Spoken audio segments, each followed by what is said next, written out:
What's up, y'all? It's your boy DJ, Vanilla Chocolate Low Fat, Sprinkle Topping 420 Swag, Good Kush, Marijuanas, Crack Coke. And I have not done a Halo Wars video in a long time, and I figured since the way I've been looking at all my old videos and all the comments I've been getting a shitload of fucking comments on all of those videos for Halo Wars that I uploaded, even though a lot of them, except for that Bassista and Topher game I played where I lost, they were bad. So I figured that I actually accumulated a pretty decent amount of subscribers that watched Halo Wars, and noticing that some people are still playing this game a lot and actually viewing things and still commenting on my videos for specifically Halo Wars only, I figured I'd try and upload some content and see what's going on still. But seeing as I haven't uploaded in 2 years, I'm guessing a lot of my subscribers either moved on or are dead. And yeah, it's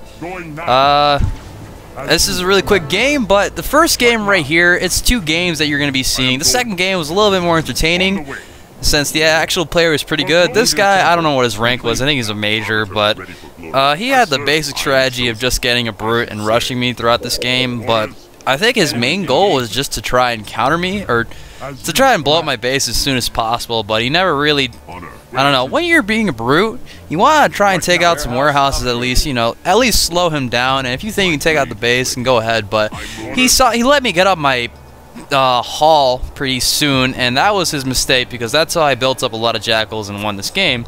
Spoiler alert. But I never lose anyways, so I mean, that's not really a spoiler, everyone knows that.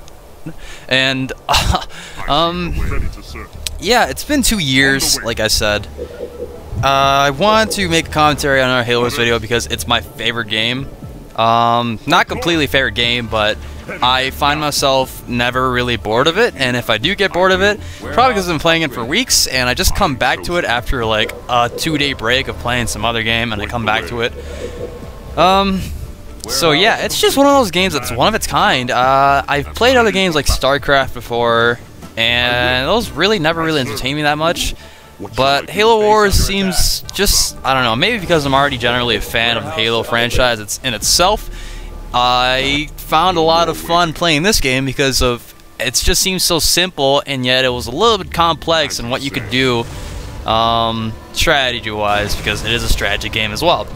Now, sorry if I say a lot as well. I mean, it's been 2 years. I know I'm going to be repeating that excuse quite a bit for a while, but I'm doing these commentaries straight off the bat, trying first try, and it's going to be hard to get back into the groove, but I don't know what I'm going to be uploading. I'm just going to be making rants of what I've been doing, what I plan to do. I don't think I'm going to be making any montages anytime soon, probably commentaries on latest things, but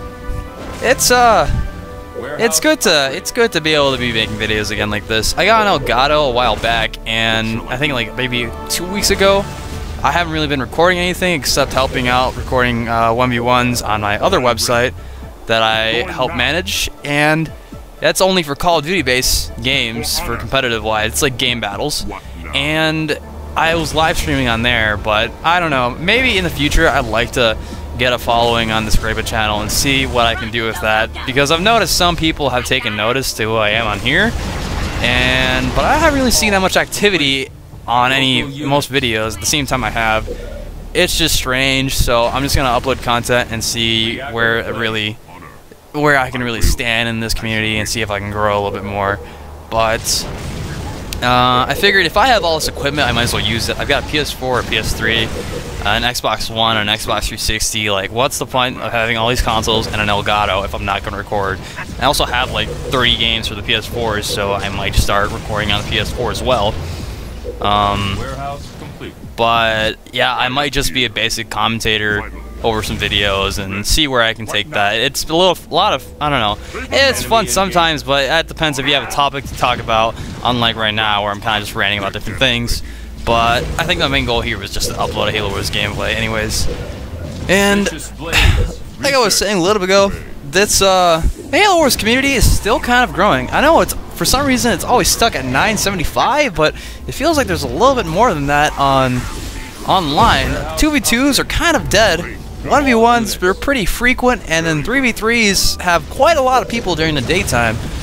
I guess what's pretty funny is that people still get really pissed off at each other in this game, because once you beat them, or you just end up losing to them, they'll send you a message like, "Nice try, you fucking nerd." And it's it's pretty funny. I mean, it's this tight-knit community, but at the same time, everyone, I don't know, you kind of tend to run into the same people every once in a while, and it's like, hey, what's up? So, some of the old YouTubers that I used to watch quite a while back then, 2 years ago, they're still uploading. Bassista, I know that guy. I played him. That was my most recent Halo Wars video that I uploaded. That was the toughest game I've ever played. Well, not really the toughest game I've ever played, but it was... I remember when I first joined that lobby with my friend, we were just like, yo, these are the two guys that are like the most famous on YouTube for Halo Wars. So we started freaking out, and I remember I constantly repeated, like, we have to beat this guy, we have to beat this guy.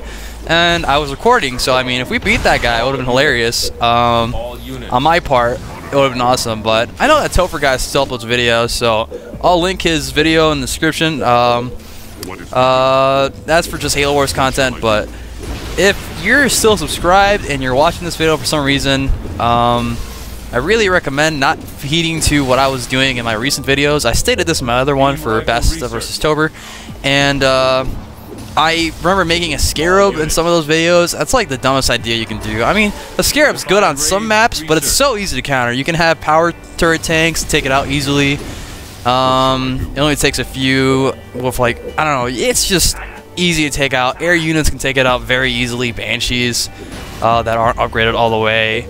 And the Arbiter in Rage Mode can take it out extremely easily. And a Prophet, I don't know.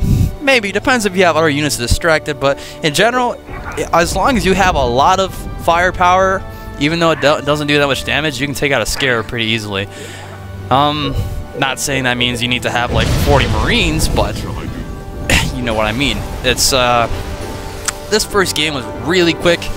Basically, I just went to his base. I got Phoenix Return, and then I made sure to get that reactor as soon as I could, get the advantage out of that. This third reactor, after that, I knew he was done, because I'd be getting to my third Tech Arbiter, and after I got Vicious Blades already, I was doing enough damage to his base where I wouldn't need those Jackals.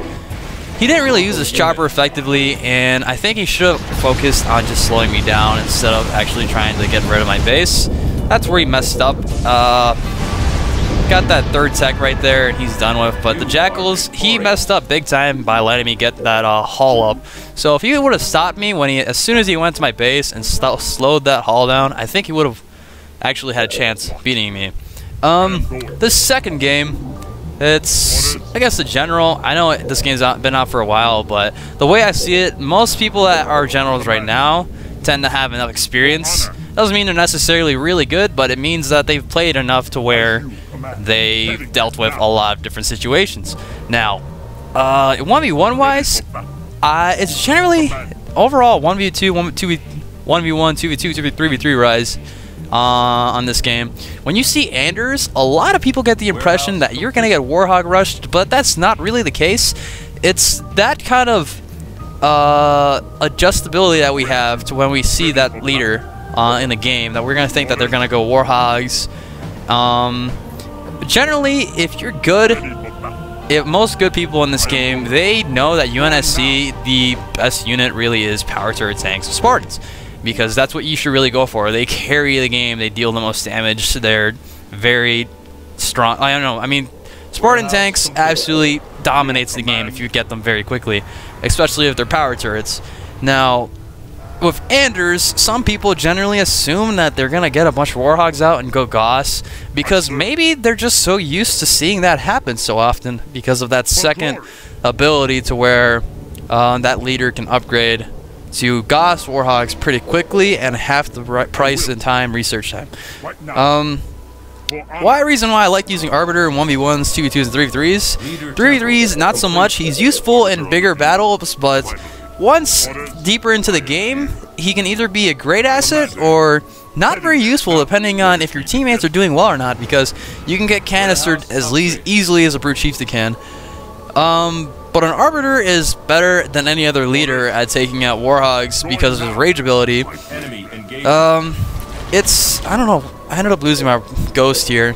Really annoyed by that, but as soon as I saw those warhogs, I knew that I'd be cutting it very close if I decided to make a shield to be safe on my base right now, because I knew with those warhogs just being a gunner, that would prevent really any damage to my base, and I'd pretty much get enough time to get a wraith out. So I was taking a big risk here, because if he decided to take his warhogs to my base the instant he blew up my ghost right there, he would make it in time to stop the shield from coming up, and he'd probably win this game, depending on if he had, I don't know, 6, 7 warhogs. He could just deep-bomb my Arbiter, he'd win this one. I don't remember if I was on Tech 1 yet. Yeah, I wasn't even on Tech 1 either, so he could have easily won that, but he didn't. He needed to be the aggressor. I'm still upgrading because I know since he's got Warhogs, obviously that was my first impression since he was Anders. Forge, by the way, is very, I don't know, he's decent to use.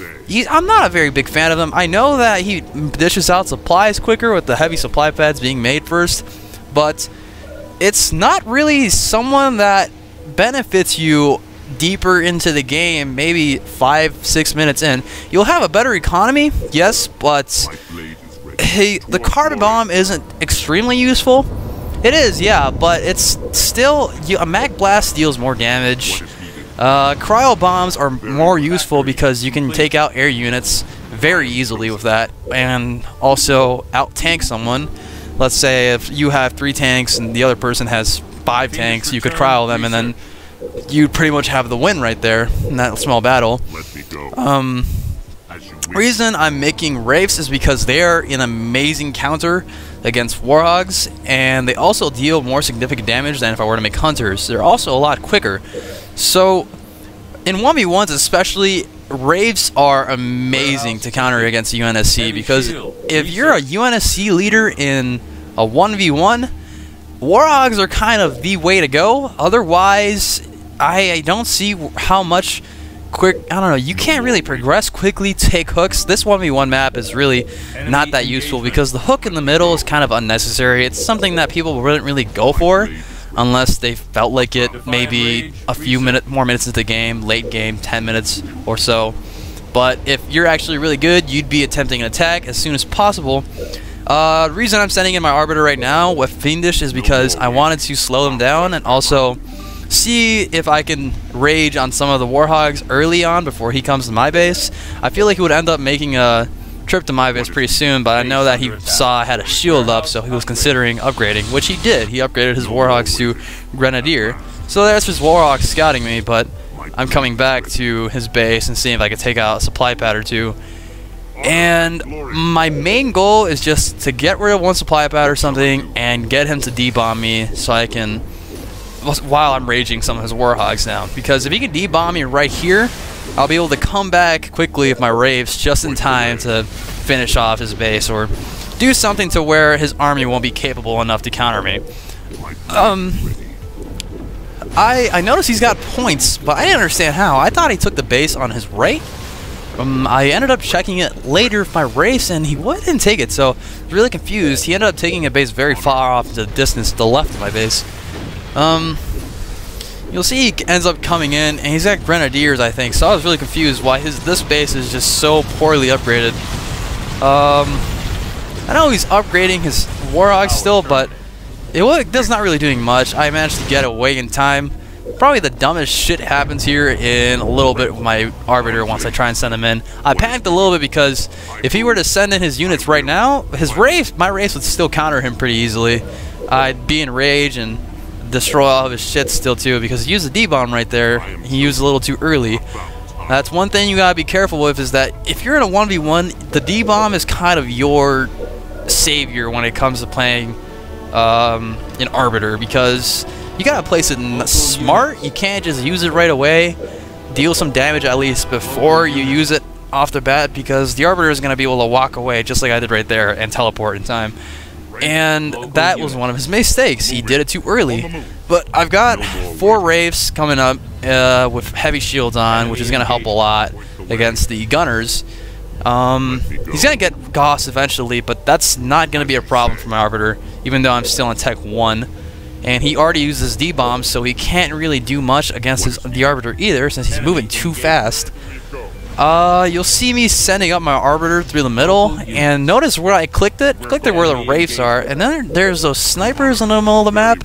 I forgot about that completely, and I panicked right there. He did not get away in time, so had to build another one and waste 400 resources, but I had 4 Wraiths going into his base, and I had more building up for defense right now. So 4 Wraiths was enough to deal significant enough damage to work on his base, but I know he didn't have the really sufficient enough Warhawks to really come back on defense. I think he might have, but as soon as I get out my Arby, I've already got 3 Wraiths coming in on the defense, and then my Arby's coming in halfway. So he comes in for the offense in a few seconds here. I don't think he's really split on. I think he's pretty split on what to do because his other base was very poorly upgraded when I check at the end of the game. I'm not sure if I wanted to attack his reactor because I feel like since it was already, I'd say, maybe 6-7 minutes into the game, he might have already been working on Gauss or down tech from a 3rd reactor. And at that point, I knew, if you can see at the top of the map, he's already coming in for an attack. It has been long enough for a D-bomb to regenerate, so I just decided I'm gonna rage here with my Arbiter right away and get rid of them as soon as possible. Save a Wraith or 2, and that was pretty much his whole army right there. So as soon as that happened, we kind of realized it was game for him. He tried ramming it, but that was I don't know, it was a pretty nice game. Just good display of using the Wraiths, but my point is, a lot of people don't know what to do when they think, oh, I'm going to get Warhawk rushed. I highly recommend if you're a UNSC player, or a Covenant player and you know 1v1 or 2v2, Wraiths are very useful to use. Make sure you use your Rage Man with the Arbiter correctly and don't waste your resources on unnecessary things. Thanks a lot for watching, and I'm still very shit at intros. This has been DJ Vanilla Chocolate Low Fat Sprinkle Topping 420 Swag DariuL, and I'll